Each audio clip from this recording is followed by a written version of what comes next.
Welcome to Focused on Forward. The purpose of this podcast is to focus on recovery from life situations, be it a disease, chronic or acute, perhaps the loss of someone so dear to you in death, or a change of life patterns that has affected you so profoundly that you have no choice but to find your new normal and become focused on moving forward. Each episode is designed to show the positivity that people bring to each and every one of their stories, the successes they've had, ways that they have become so definitively focused on moving forward. We look forward to sharing their stories, and we hope that they inspire you just as much as they have inspired us. Thanks for listening, and enjoy the show. Welcome to Focused on Forward. This is Tim Biesiegel, and we're excited today to have our first official guest. Her name is Michelle Milone. Michelle has a pretty interesting story to tell, and we're really excited to hear it, but not only to hear it, but to really be able to focus on what she's been able to do in her life to not only deal with the things that life has thrown at her, but how she's moved forward with those things. Not that those things have been forgotten, not that those things have ever been overlooked, because they're always part of our story. They're always part of who and what we are. And really, Michelle's story today will help us to focus on that and really see that what can be done in the light of what may even seem to be overwhelming odds at times. So, Michelle, we're excited to have you. Thank you for being here. Thank you for being our first guest. Oh, absolutely. It's absolutely my pleasure. So I guess I'm just going to dive right in. Yeah, please do. Talk to you. So the story I'm going to tell you is about my only son. His name is David. He was born on March 21st, 2010. He was my third child, my first boy. I was so excited. I was finally going to have a boy after having two girls. It was going to be so cool. He was born 6 weeks early. Other than that, he was adorable. He was so much fun and a ladies' man. He had the brightest blue eyes you would ever encounter, and he had these really dark eyelashes that just made them pop, and he loved the ladies. He was very, very flirtatious. When he was 7 months old, it was November 3rd, 2010. His dad, my first husband, was a stay-at-home dad, and he had put him down for a nap in the afternoon. And when he went to go wake him up, he had stopped breathing and he had no heartbeat. The music's a little louder, just to let you know. He's very Caribbean. So he had gone to check on him and he had no heartbeat. So Dennis called 911 for the paramedics to come, and he had started CPR on David, and he was able to get his heartbeat back. The paramedics came, and Alice, who is my oldest daughter, who's 14 now, was the only other person home, and she let the paramedics in. She was only 4 at the time, 5? She was 5 at the time. Very scary for her. Paramedics came, took him away. Dennis called me at work, asked me to meet him at the hospital, at the emergency room. And when I got there, watching the nurses and the doctors try to stabilize David, he kept flatlining, and then they would get a heartbeat, and he would flatline, and he would get a heartbeat. It was absolutely gut-wrenching to watch, and you can't do anything, you can't touch anything, and your baby's on a table. I'm trying not to go too fast or too slow. No, you're doing just fine. You tell it at your pace. So after they finally got David stabilized, and he was admitted to the pediatric intensive care unit at Tampa General Hospital, where he stayed for the next month. And the next month was very, very difficult. When he was first there, he was on a ventilator. He had IVs all through him. Actually, when we first went to go see him, they hadn't been able to find a line anywhere. He looked like a pincushion. Like, they tried his legs, they tried his arms, they tried everywhere, and they actually ended up doing it underneath his clavicle, which I didn't even know you could have an IV run under your clavicle. So I didn't either. First time I'd ever even seen that. But he was absolutely covered in bruises from them trying to find a line on his little body. Keeping in mind, he's only 7 months old. He's still a tiny baby. Sure. So within a couple of weeks, so they ran all sorts of tests to see, they ran like x-rays and CAT scans and MRIs. They wanted to see how his brain looked, how he was doing. He had started to have some seizure activity, which they said because he had the oxygen deprivation that was normal. So they kept giving him medicine to try and stabilize all the seizures. And at first, all the tests came back normal. His brain scans looked perfect. Within 2 weeks, the brain scan started to change. At first, like everything had been gray on his brain scans, and everything started to turn white. And on a scan, when it turns white, that's the brain cells essentially dying. Okay. And then right before Thanksgiving, they did another scan, and there were parts of his brain that were completely black, meaning that the brain cells had died. Oh, okay. So we had gone from the beginning of the month of being hopeful, everything looks good, everything's going to be okay. It's okay, well, maybe everything won't be okay, to, oh my God, this is devastating, horrible, terrible news. Because the brain is the only organ in your body that cannot come back, like it cannot rebound. Right. They had initially said that if he had like a little bit of brain damage, that he was young enough that his brain could like rewire and figure out how to do things. But by the end of November, it was clear that that was just not even in the cards for him at all. Okay. So by the end of November, he was off the ventilator and he was breathing on his own. And the doctors told us this is as good as it's going to get for him. They told us David's going to be in a persistent vegetative state for the rest of his life. And I feel so bad for her family, but they told us that he would be in a vegetative state like Terry Schiavo. Oh, okay. And so that was your comparison point at that. yes. At that standard. And I felt so bad for her family that she's like the bar to compare other cases to. My heart broke for them when she passed away. So they gave us 4 options. They basically said you can take him home and put him on hospice. You can stop his feedings and let him die.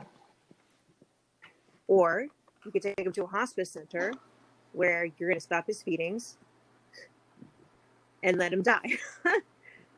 Or you could take him to a long-term care facility and let him, and just extend his life.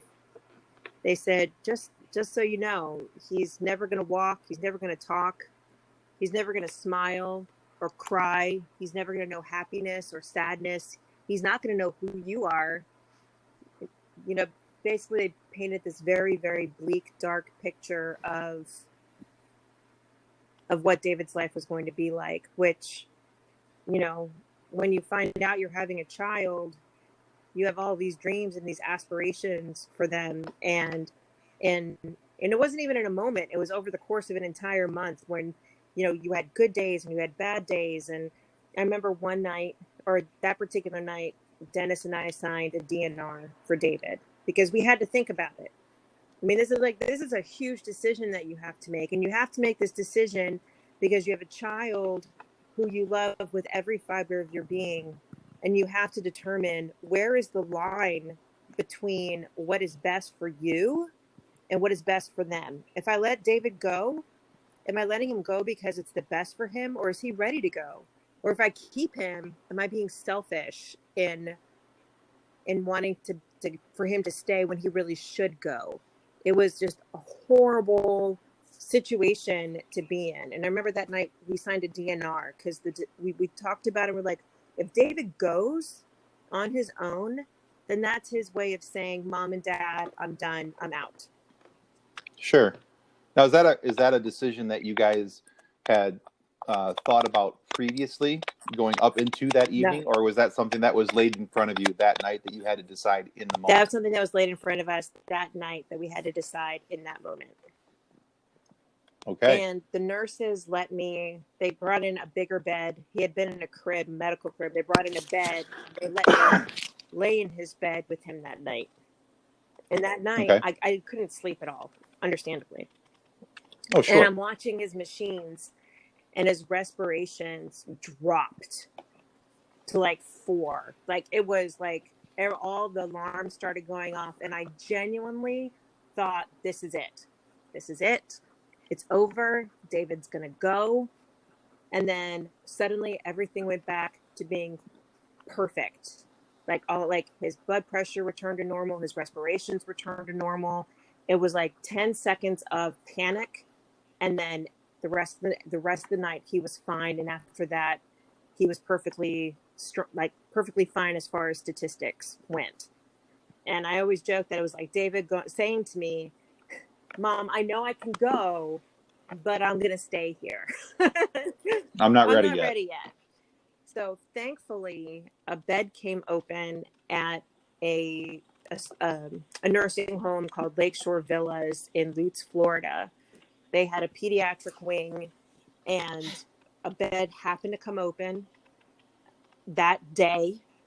And I took it as a sign that that's where Sure. he was meant to go. And so we made the decision, even though the doctors were very adamant that it wasn't a smart one, to go ahead and send him to Lakeshore Villa. So he moved there, I want to say it was the first week of December of 2010. He moved there. And then over the next couple of weeks, and I don't know if it was because they weren't trying so hard to stop his seizures, because like the medication that they were giving him was unbelievable. Like they would show like these huge bags of drugs. And I remember them telling me, if you or I had this much medicine, we would be in a coma for a week. But they're Wow. like, but babies and children are much more resilient than adults are. So they put him on That's like a amazing. consistent medication regimen. And within a couple of weeks, I remember I was visiting him and I was holding him in a chair, and we were rocking in a chair, and I was wearing a jacket, and he took his hand and he grabbed my jacket. And I was absolutely blown away that David had taken his hand and grabbed onto my jacket and was trying to pull himself up.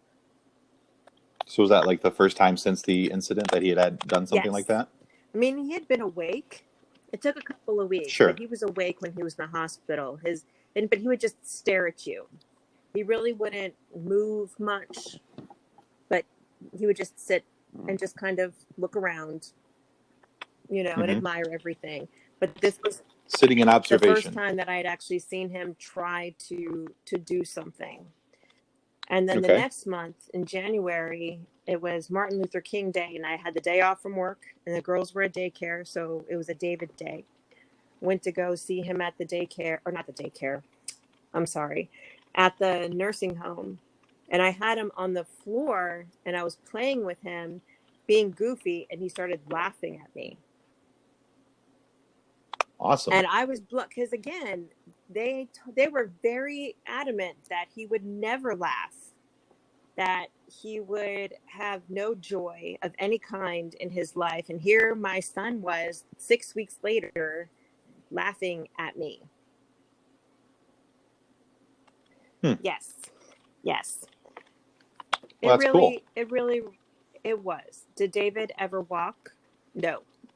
David never walked. He never crawled. He could say hi. And one time he said mama. And I'll never forget what that sounded like. I don't remember the girls, what it sounded like the first time they said it, but I will never forget the only time I ever heard David say mama. I'm sure. David was blind, and they often say that when you lose one of your senses, the rest of your senses are heightened. So his hearing was unbelievable. Like he could hear me walking down the hallway, and he would smile and he would get all excited. And if I was rocking him, first of all, if I didn't pick him up right away, he would throw a hissy fit. He would hold his breath. until he turned purple, and then he would let it out screaming until I picked him up.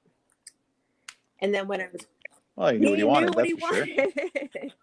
And then if I was holding him and a nurse walked up, he would get this scowl on his face, like, you better not take me away from my mama. Oh, that's awesome. It really was. We had a very special relationship. They always said that he slept really well the nights that I went to go see him. And honestly, where he was kind of a sad place. His nurses and his therapists were amazing people. But a lot of the kids that were there didn't have parents that were involved in their lives.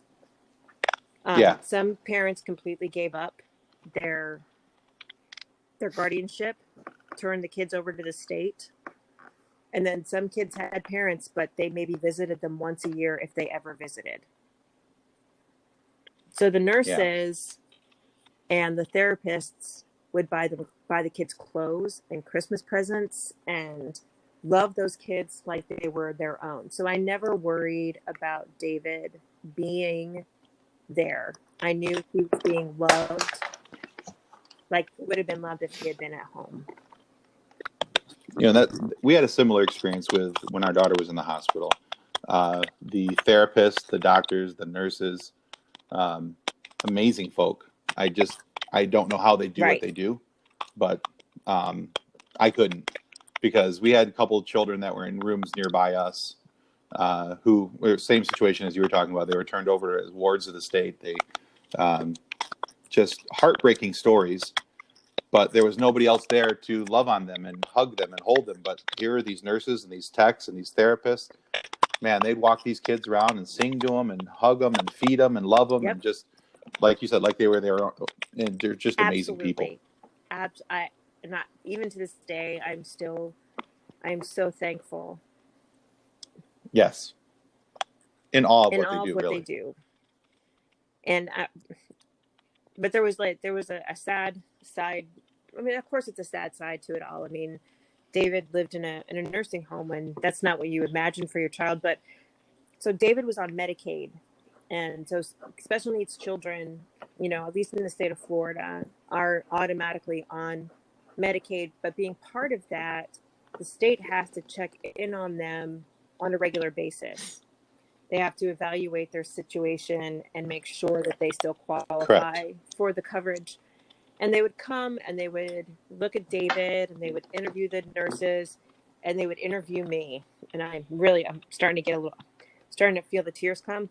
So, and then they would put out reports. And the reports would say that David is in a persistent vegetative state despite what his mother says. David is non-responsive, and it was always so hard because we had a beautiful, it wasn't perfect and it wasn't ideal, but it was our love, it was our life. And I always hated getting the paperwork that said it was all in my head, because anybody could look at pictures of David and see that he had joy. Well, just a few pictures of him that I've seen that you've posted on social media. I've noticed that the pictures of where you're holding him, there is a very large smile on his face. Oh, he knew darn well who I was, and he knew when his sisters came to see him, and when my parents were there. By this time, I mean, my ex-husband and I had separated.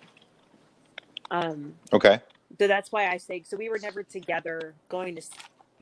And so I don't leave him out of this story because, in any throwing shadow against him at all. It's just that we were separated. So when I went to go see David, I was by myself. Okay. Fair enough. So the years went by, and, David had good days and David had bad days, and he would be hospitalized from time to time with pneumonia, which is, of course, if you're being tube fed, is a very understandable thing to have happen a lot. Very high. It's a high risk. Or his feeding tube would come out, But I remember there was a while that he was actually getting a lot of his feeding by mouth. He had been doing so much better.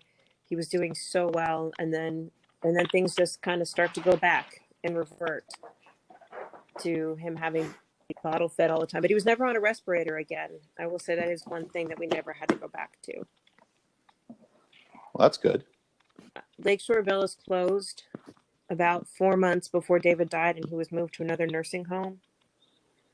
And I was so brokenhearted because it was like we were losing. He had been there for 2.5 years, and I felt like we were losing a part of our family. Understandable. And there aren't a lot of pediatric facilities. There's only 2 other ones now in Florida. One is in Largo, which is about an hour south of Tampa, and then there's one in Miami. Okay. The one that's in Largo. I couldn't imagine David being in Miami. David couldn't come home, if anybody wants to know, because to have a child or to have anybody at home receiving home health care, they have to have a dedicated. And at the time, I was living in a 2-bedroom apartment with my daughters and my parents. There was no dedicated space for anybody. No, that would make sense. Sorry, excuse me. You're fine. So fast forward, it was Christmas Eve 2013. I had just remarried. 12 days before then.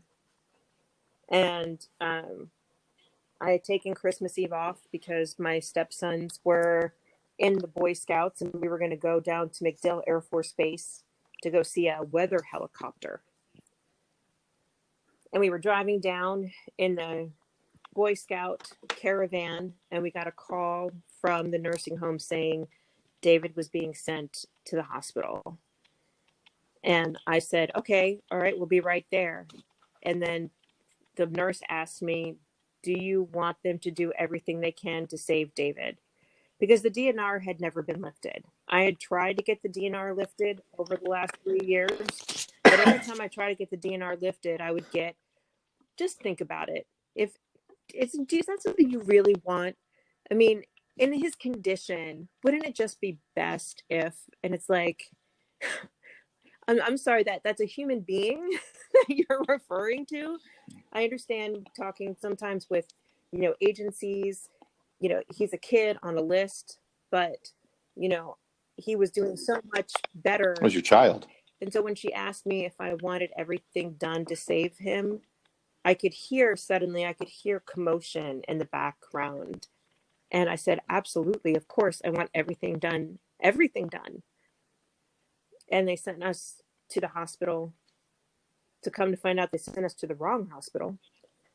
Finally made it to the right one, and they made me go sit in the little room out by the waiting room, which all of the dozens of times David had ever been to the hospital, I had never had to sit in that room before. No matter how bad it was, they would take me straight to his bedside. So I knew immediately what was going on.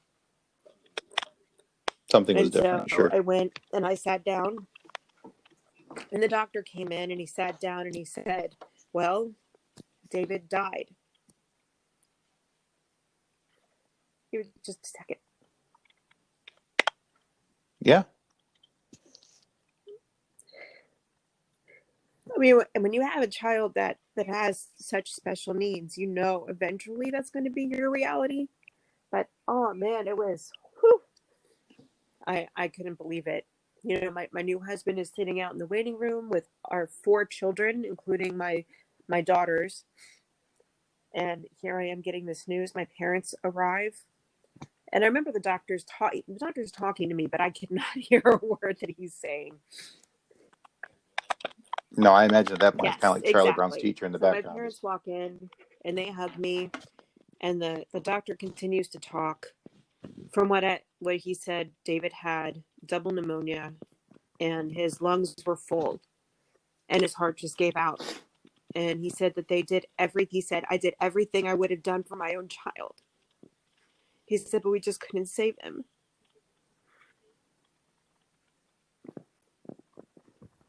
And I believe, I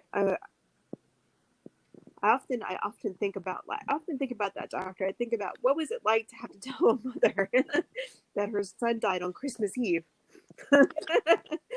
Sure. Yeah. That's a weighty task for anybody. And so I had to call David's father at work. I had called him to let him know that David was on his way to the emergency room, and of course he felt the same way I did. David's tough. He'll be fine. It's going to be okay. And so, I'll always regret that I call him to tell him that that wasn't the case, that David didn't make it. David was still in the room, and so they let us go back. After, of course, I had to sit my kids down and tell my kids that David had died. Mm-hmm. Which, at that time, what they were, I'm trying to do math, were 8 and 5. My girls were 8 and 5 at the time. So, Okay. I think my 5-year-old was a little less real. I don't know. I don't even really know. You'd have to ask them exactly how they felt. But thankfully, Sure. my husband took them out and took them home because I couldn't have them stay at the hospital. And they took me back by Mm-hmm. David, and he was lying there in the bed, and he was still so perfect. He had this blonde hair that was so curly, and he had a tube in his mouth that was taped to his mouth that they didn't take out. And I put a blanket around him and I picked him up. And I rocked him. And he was so cold already. And all I could think to myself was, if I could just make him warmer, then he'll come back to life, Mm-hmm. I remember we were sitting there and my dad said to me, he said, "Do you hear all that? Do you hear all of that?" And I could hear like doctors and nurses running around outside the door. And I was like, "Yeah, I hear that." He said, "The world hasn't ended." He said, "The world's going to go on." He said, "Somehow the world is going to go on." Dennis ended up coming, and he spent some time with David too. And eventually I put him down and kissed him goodbye, and I left. I mean, it was Christmas Eve. I had presents to wrap. I had normal things that had to happen. And yeah, still mom. Still a Santa's still mom. coming tonight somehow. Yeah. We had him cremated. And I have him in an urn here in my apartment. So he's always with me. And that Saturday afterwards, the same pastor who had married me and my husband performed David's funeral in the same month. And it was unreal. It was absolutely unreal and people came from all over because it was here in Tampa, and people came from Jacksonville, people came from Atlanta. I mean, we had people from all over the place, and a lot of people followed David's story, his ups and his downs, and to see all of the people that had been touched by his story was amazing. And I couldn't believe it. Sorry. No, you're fine. So a couple of things that I learned from all. So one of the things is a lot more people have lost their children than should have. I belong to a lot of bereaved parent groups, and I've connected with people who have had, from miscarriages to stillbirths to cancer, SIDS, murder, car accidents, plane crashes, I mean, you name it.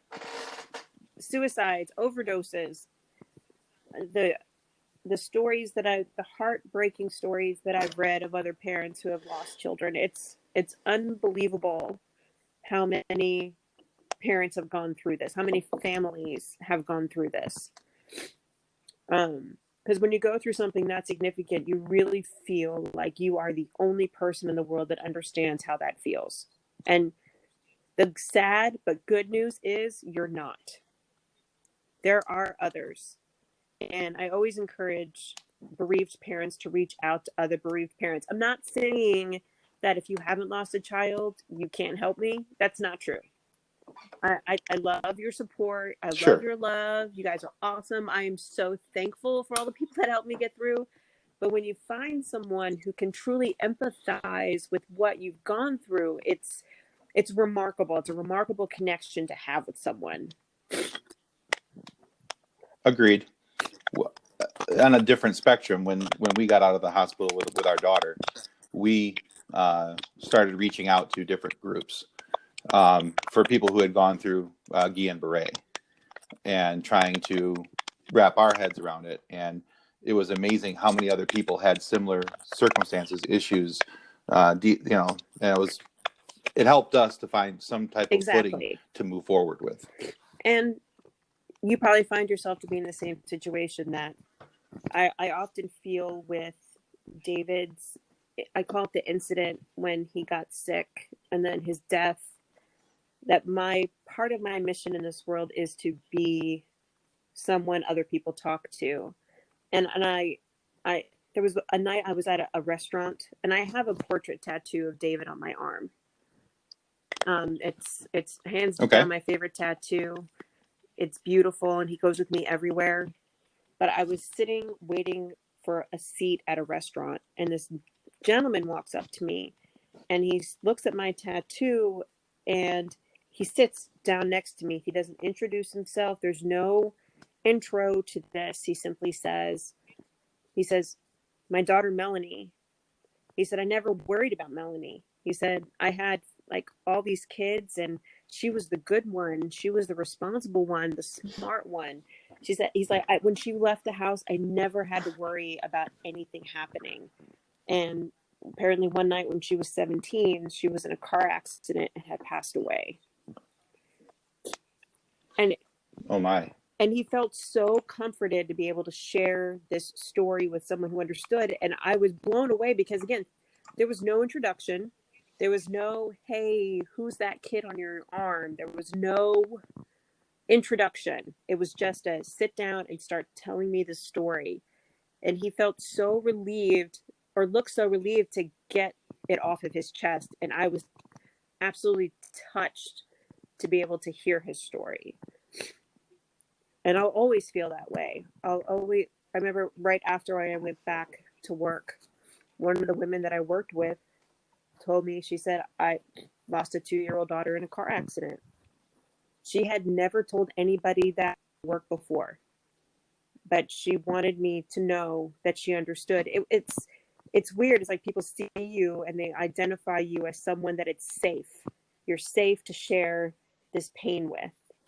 And it's an honor. That's awesome, though. It's a horrible honor, but yes, it is. So. But it's a good thing too, though. I mean, in my opinion, I think it's awesome that people feel safe in talking with you. I think it's awesome that people feel safe in sharing their story, their situation with you. Because just like, I think about that guy that you were just talking about. Didn't even take an introduction. All it took was him to see your tattoo of David on your arm, for him to know that that's right. Clearly that's what that was. I think that's amazing. How do you move forward?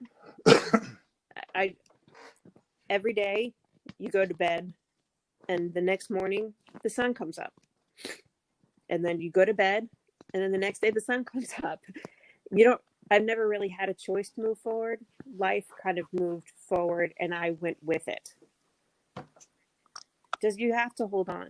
Held on. I think my daughters helped me a lot to get through it. I know some bereaved parents have a harder time moving forward, and I often say that bereavement is something that's very individual and very personal.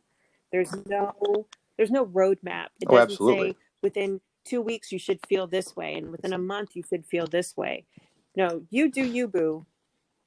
You honor your child Right. however you feel you need to honor them. No one is asking or should ever ask you to move forward in life and leave your child behind. David goes with me every day. He's always with me. Sure. I think about him every day, but when I think about him, I think about that saying, "'Tis better to have loved and lost than never to have loved at all." And that's truly how I feel about him. I wouldn't change it for the world. Sure. So let me ask you this. So, having gone through all of this, and clearly you wouldn't want to change anything, and I respect that 100%. So, you said that you just kind of grabbed a hold of life and just went with it. But there had to be some steps that you took personally along the way to kind of help adjust as you went. So what steps did you take to help you continue to focus on I needed to holding find new on and moving hobbies. forward? An example is every Saturday Okay. was go visit David at the nursing home Saturday. Everything Saturday could be scheduled around that, but that was going to happen. I was not going to miss a visitation with my child. So Saturdays came and it was like, Okay. well, crap, what am I supposed to do? So I started getting into art a lot, learning how to express myself in other ways. So finding new norms was a very big part of it. Also, really trying to get everybody to realize it's okay. I'm okay. One of the hardest things was going back to work, and people felt like they couldn't smile or laugh, or they would look at you with these pity-filled eyes because, like, you were a wounded puppy on the side of the road. Sure. We all have sad stories in our past, but it's not who we are. It's part of who we are, but it doesn't envelop everything that we are. It's not all that defines. It's not all Exactly. that defines you. So really it's reteaching people that while, yes, this horrible thing happened to me, there are still so many amazing things, and I've not forgotten about it. It will be with me until the day I die. But I am someone who has really grabbed life, and I am doing everything I can to live it fully every day. And I think that's another lesson that I learned too. Excellent. Is that you really, because the Saturday before David died, I was going to go see him, but I was sick and I didn't want to get him sick, which is ironic, really. I was like, I'll just see him on Christmas. No, Christmas never came. You really don't know what tomorrow's going to bring. So don't live that Sure. way. That I'll just do it tomorrow. I'll do it next week. I guess with the quarantine, it's a little bit different. I can't go on a dream cruise tomorrow. But the spirit is the same. The spirit is the Well, within reason. Right. Understood. So another question for you then. With all of this in retrospect, and clearly this is something that will go with you, but what do you do each year or each day to help keep the memories of David alive? Not just for you, but for your daughters. We share pictures and and so forth. videos. I'm so thankful that I have videos of David being silly. And I tell people, like, I talk about him. And which is a really easy thing to do because people see the tattoo on my arm. And sometimes they ask me if it's my younger daughter.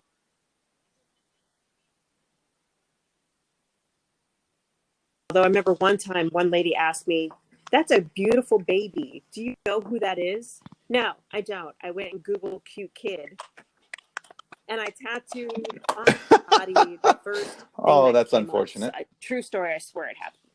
Anyway, but wow, we talk about him like he's still with us. We don't talk about him like he's something that's in the past and forgotten and, a chapter that's been closed. He is part of our everyday life. And I want the girls to remember that he's their guardian angel that sits on their shoulder. Him with my mother, who passed away 4 years ago, there's always somebody watching over them. Did that answer your question? It did. No, you did. You did great. No, it's I think, for at least for us and our situations I'm so are thankful. different. We didn't lose our child. We were worried at times that we were a few different times. But I think for us, the things that I'm noticing in your story that are similar to our story, and I think that's what I'm trying with all of this, is that you mentioned being somebody that somebody can talk to, and that's what I want to be. I want this podcast to be something that where people look to and they draw strength and encouragement and know that there's other people that have gone through their situations. And I'm hoping to talk to people from all walks of life who've gone through all these different things. But two of the things that you mentioned, and I've been kind of writing notes as we've been talking. Two of the things I noticed that you said that are things that my wife and I have said is that we're no longer going to put off till tomorrow what we could have done today. And there's an importance there of doing that. And then the other thing is that you're always looking to find the new norms. And what was the new norm for that day and what was going to help you be successful and move forward. So now, if I'm not mistaken, you said you're in the process of writing a book, or there were other pieces.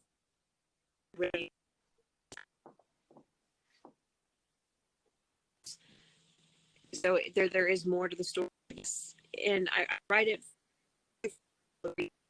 One of them is just to tell David's story.